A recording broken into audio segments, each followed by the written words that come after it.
if you're a fan of Jamaican track and field or Jamaican sports, you have to know who Irwin Clare is. He's the founder and CEO of Team Brickle. At Penn Relays, they make sure everything goes right. I came to Penn Relays in 2012 and 2011 competing for Jamaica College, and that's how long that Team Brickle has been around. But actually, they've been around for 30 years. This year is the 30th anniversary of Team Brickle, and they've been supporting the Penn Relays more than anybody else. So Irwin, I want to go into the history of Team Jamaica Brickle, how you've helped all the schools, and now I've seen it's not just Jamaica, there's Trinidad, St. Lucia, St. Kitts, the whole Caribbean, and obviously helping the American community. So give me some of the history of Team Jamaica Brickle, how you came about, and how you're helping to this day. Thank you very much.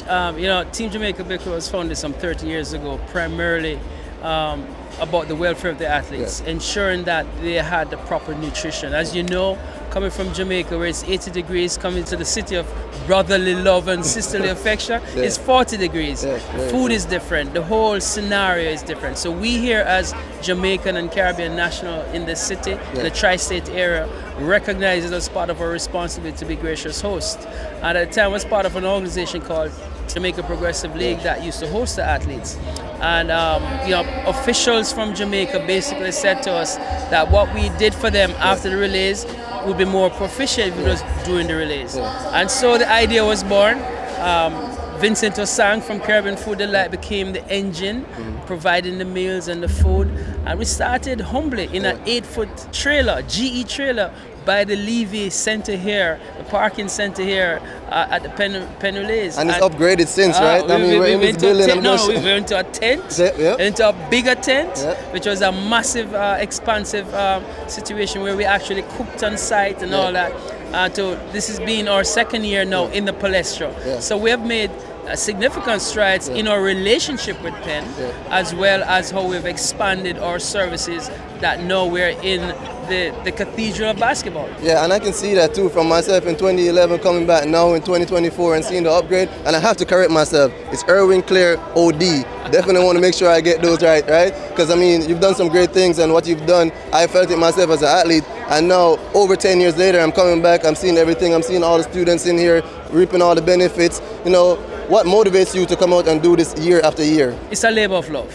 The fact is that it's an opportunity for us here in the diaspora who are in a position to help our brothers and sisters to demonstrate such. Many of us involved in this are track fans. We enjoy athletics, we enjoy sports, but we also recognize that these are youngsters coming from economically challenged backgrounds. I'm not to say that they're poor. It's just the realities of situation. And this is their platform for opportunities. You are an example. And so one way or another, the experience will bode well for them in their life. I love what you just said. Let's talk about my history and how Team Jamaica Brickle has been involved, right? So I came here in 2011 and 2012 going to Jamaica College. I then went on to LSU and got a degree, and now I have a degree and I'm successful in my career. So let's talk about sports and how sports have a big involvement in these young kids' life and how they could get to.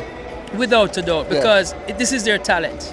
And some may not be as academically inclined, but it's an opportunity that encourages them now to recognize the importance of academic, because with their talent and their academic skill sets, then they can go on and do good things. And we've seen many, because remember, it's less than 1%, or even less than that, that becomes world champions or Olympians. I try to tell people that. All right? So the 99.999%, we have to make sure we have a facility in place that engenders them to emancipate themselves using their talents. Well, you're definitely doing a great job, but I want to talk a little bit more about the rest of the Caribbean. So a lot of it's Team Jamaica Brickle, but still, you've opened up your doors to way more people, way more countries. And even though the Caribbean, we do have that competitive side of us, but at the same time, we're still open because we know that, look, we're competing on the track, but off the track, we're friends. Talk to me a little bit more about integrating the rest of the Caribbean into this and how that's been successful. As Jamaicans, we're a gracious people. All right? And one of the things you know about leadership is when you find yourself in a leadership position, you have a responsibility. Leadership means how you take care of those who are part of your realm.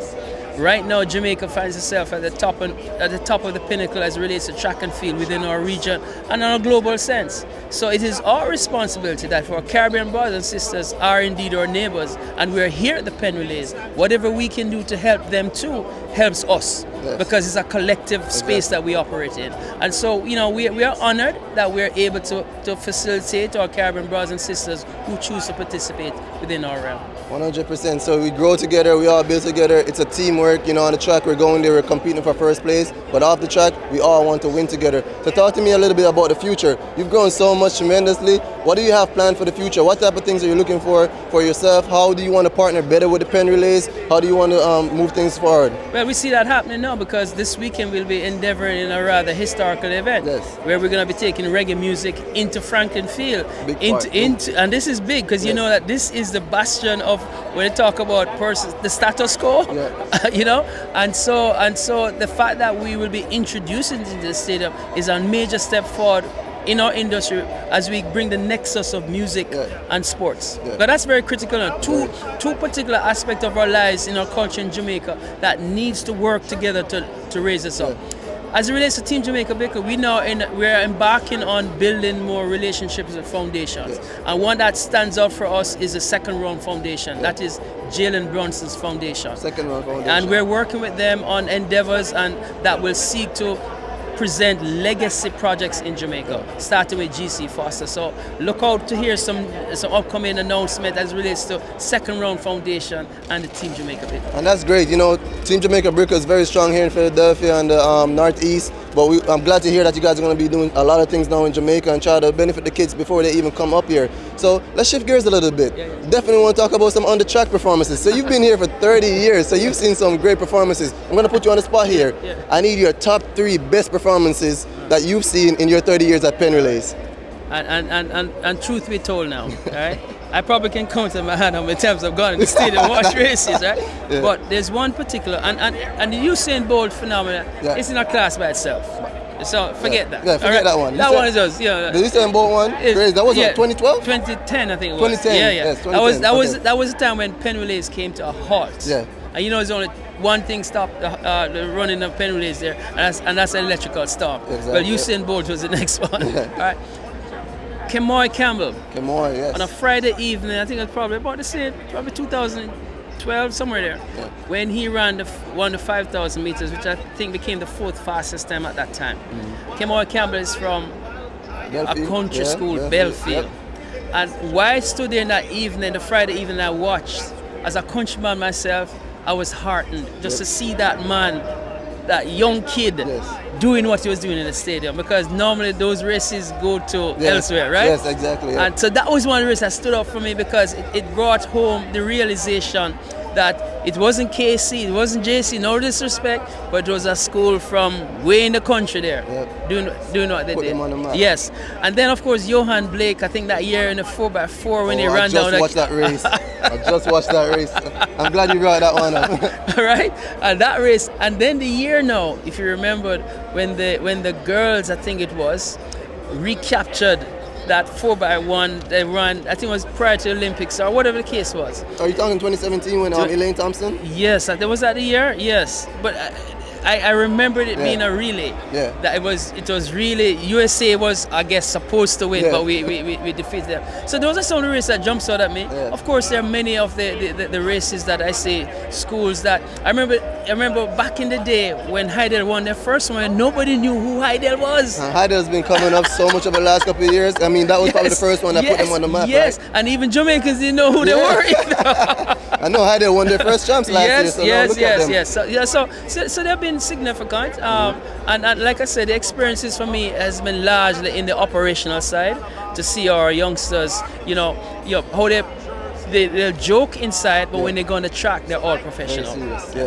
Yes, I mean, it's just part of our culture, something that we've been really good at, but we can't be lackluster. I think Team Jamaica Brickle keeps us on our toes and knowing that, hey, there's still so much to improve, there's still so much that we need to do for our kids. We can't just go out there and put on good performances and then come back and say, hey, no, that's it. There's so much going on at home. We always have to raise the bar. Because you see, our athletes are doing great, and as an organization, we too have to remain relevant and find ways to help. And that's why, for example, last year, we put in an insurance policy for our athletes. Once they land here in Philadelphia, to the time they leave, they are covered insurance-wise.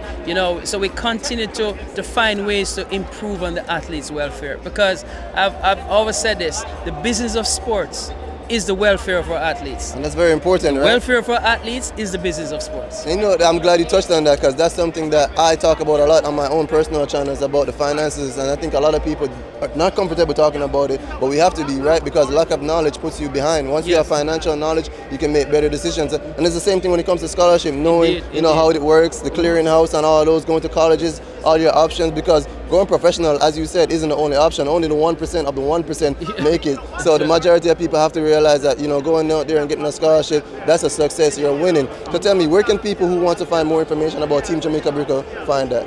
They can go to teamjamaicabickle.org. That's Team Jamaica Bickle, and Bickle spelled BICKLE.org.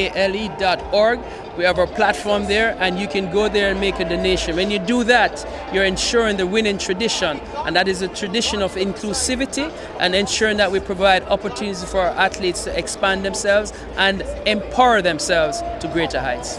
Great. Obviously you guys want to contribute to the success of Jamaica, track and field, Jamaican sports, and Jamaican kids, because that's what Team Jamaica Brickle is here for. Irwin, Clare, OD, CEO, and founder of Team Jamaica Brickle. It's great talking to you. Looking forward to having a longer relationship throughout the years. Thank you very much, Fitzroy. All the best to you too. We are very proud of you. Thank you. Wonderful. Appreciate it. Wonderful.